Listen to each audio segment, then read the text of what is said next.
May 1st, 2006. 2 months had passed since that night when I heard the voice calling my name. I had begun to put it out of my mind, no longer worried about it. Then the fear came back afresh. It happened once more. The voice called me. It was at night,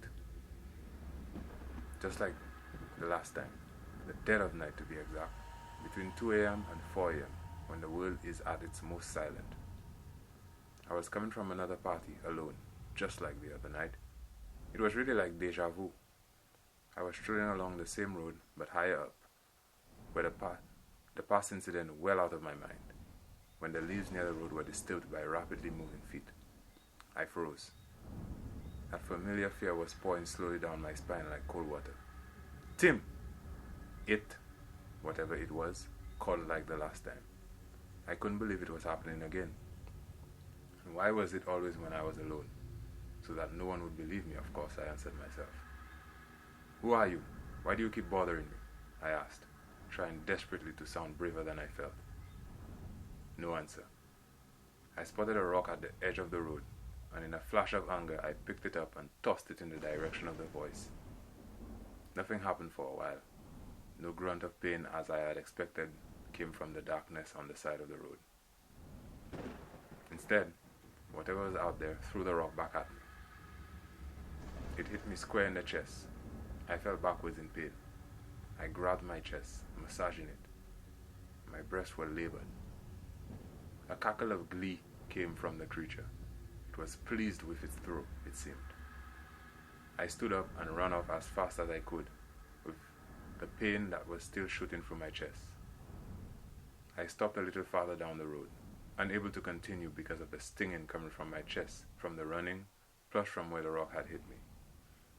I leaned on a lamppost, bent over, struggling to catch my breath. Another rock hit me in my upper back, between my shoulder blades. Ah! I yelped in pain and fell down face first into the gravel. I was there, writhing in pain for 3 to 5 seconds when the voice said, "Blame it on Sharon. Blame it on the slut." Who the fuck is Sharon? I yelled besides myself in pain, not knowing what else to do. Ask them. They'll tell you. It's back at me. This time I heard the rock coming. It seemed to have hit a banana leaf on its launch. I did a swift and painful roll. The rock landed with a sickening thud where my head had been only seconds ago. I stood up. Pain or not, I had to get out of here. This thing was out for blood, and I wasn't going to make it easy for it. With the speed that my utter horror gave me, someone might have mistaken me for Usain Bolt sprinting on that dark road that night.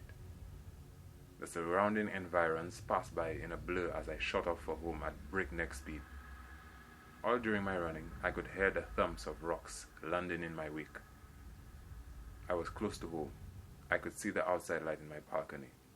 One last stretch and I was home free. As I approached the light, the cackling laugh pierced the night again. The rock throwing had stopped. Just like the last time, the creature's parting words to me were, "Look at how my little Tim runs." I burst through the front door and quickly shut it behind me. My mother and father were seated on the sofa watching television when I barged in like a bat out of hell. "What's wrong, Timothy?" my mother asked, seeing the panic-stricken expression on my face.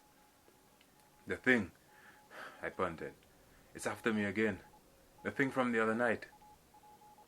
My father shot out of the sofa and went out the door like he was ready for a fight with whatever was out there. The door was wide open. My father was standing under the light in the balcony, his head turning from side to side, scanning the night. "Who's there?" he called out to the night. No answer. "You better leave my dumb family alone," he shouted before coming back inside. "It said something. It said that I should blame it on Sharon. It said she was a slut." I told him, from where I was laying on the sofa, still clutching my chest. "Isn't that your mother, dear?" my mother asked my father. A look of realization came over my father's face. It was like he just remembered something important. "Oh my gosh, it's her," he said with a half smile. "She's actually back." What are you talking about, dear? You're scaring me, my mother said. My father led her by the hand back to the sofa. Don't you remember that story I told you about my mother when we were still boyfriend and girlfriend? No, I don't remember. You told me way too many stories for me to remember them all, my mother answered, nonplussed. My aunt, Lisa, on her deathbed, vowed, on an old journal of hers, to haunt my mother's children.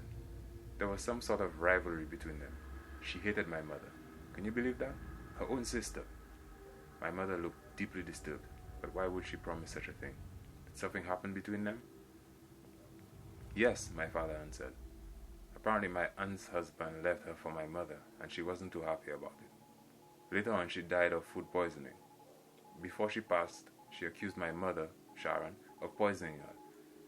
The police said the food she ate was just rotten and it killed her. What was Grandpa's first name? I asked, realizing that while he was alive, I always called him Grandpa, never by his name. Hector, my father answered. Do you know where the old journal is? My mother asked my father curiously. Yeah, at my father's house, his old house. Our conversation had taken away our attention from the creature that had been outside. My mother told my father she would like to see the journal, and he drove over to his father's old house to get it. He was back in 40 minutes. My mother took the old leather-bound book from his hands when my father returned. Except for the wear that age had given it, it was really a gorgeous book. It was brown, and the pages were yellow, with water stains smudging the blue ink. My mother opened it at random and read out loud. April 28th, 1946. Life is something, isn't it? It's not fair. Not fair at all. Don't expect it to be fair. It won't be. Which is why my heart is breaking. Because I expected it to be fair. It's not fair. Not fair at all. I thought if I played nice it would be fair, but it still wasn't fair. I'll stop playing nice from now on. My mother had had enough of the raving and flipped her to another page. She looked at it to make sure it wasn't more rubbish and started reading again. December 5th, 1946. He says he doesn't love me anymore. He's confused, uncapricious. Why keep coming back if you don't love me? The nights we are together, he's always telling me what a bitch Sharon is. Now he says he's going back to her and he doesn't love me anymore. The bastard was using me all along. She's talking about Hector, isn't she? My mother asked, closing the journal. Yes. Looks like he was having an affair with her after he was married to my mother, my father said gravely. He took the book from my mother and pored through it for about 20 minutes, while I sat resting on the sofa and my mother went to the kitchen. After a while he said, Martha, come have a look at this. There was another entry. October 23rd, 1950. I found a way to keep going even after I'm dead, but I cannot do it on my own. Not when hers is. I cannot do it to my own, not when hers is so readily available. I'll swap.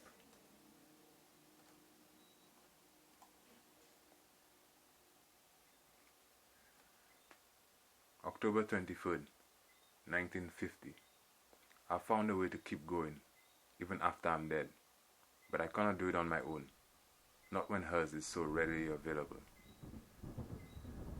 I'll swap with that slut. They look so much alike anyway, no one will know the difference. What's she talking about? My mother asked, wiping her hand on the towel tucked in her skirt. I don't know, my father said, dumbfounded. I'll keep reading. There must be a clue in here somewhere, he added. When my mother and I had gone to bed, he stayed up, examining the journal's contents. Next morning, when I walked into the living room, my father was asleep on the sofa, the journal on the center table, with a bottle of whiskey near it. I walked up to it to have a look inside myself. As I approached, it seemed to slump onto the wood, like it had been tottering on something. I looked under it. There was nothing there. My father awoke and saw me gazing at the book. He sat up. Tim, you won't believe what I came across in that book last night. He looked like he had done a fair share of drinking last night.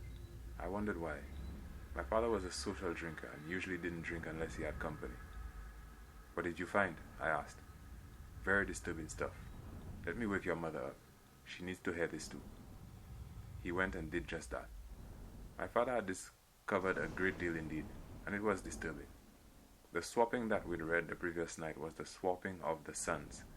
She had had a boy with my grandfather when he was cheating on my grandmother. She swapped him with my grandmother's son. Because the two of them were sisters and they had had children with the same man, the two boys were the spitting image of each other. The boy referred to in the story was, of course, my father. Now I knew why he'd been drinking. He'd just found out that my aunt was really his mother. In one entry, Lisa, that was my grand-aunt's name, bragged about how no one suspected what she'd done. December 28th, 1950. Christmas passed without incident. They dote on the boy like he's their own. If only Sharon knew that she was now raising her husband's bastard child. Payback is a sweet thing, isn't it? In the next entry, the hair-raising truth was set down. December 29th, 1950. Their boy is dead. I had to remind myself that he wasn't mine while I was doing it. Those screams. Anyway, it is done now. I cannot die. I will never die.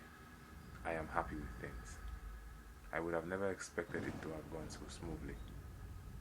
Now I must hide the book. This book. It's the key. If it falls into anyone else's hands, I will be in danger.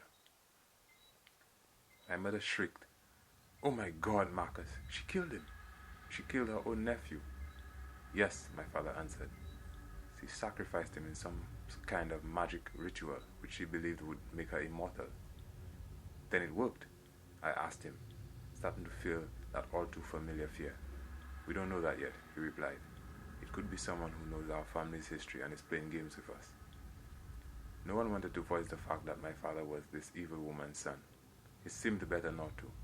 This information already seemed to have depressed him enough without reminders from us.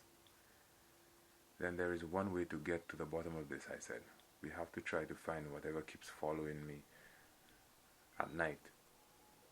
"That's dangerous." "Timothy," my mother told me. "No, he's right, Martha.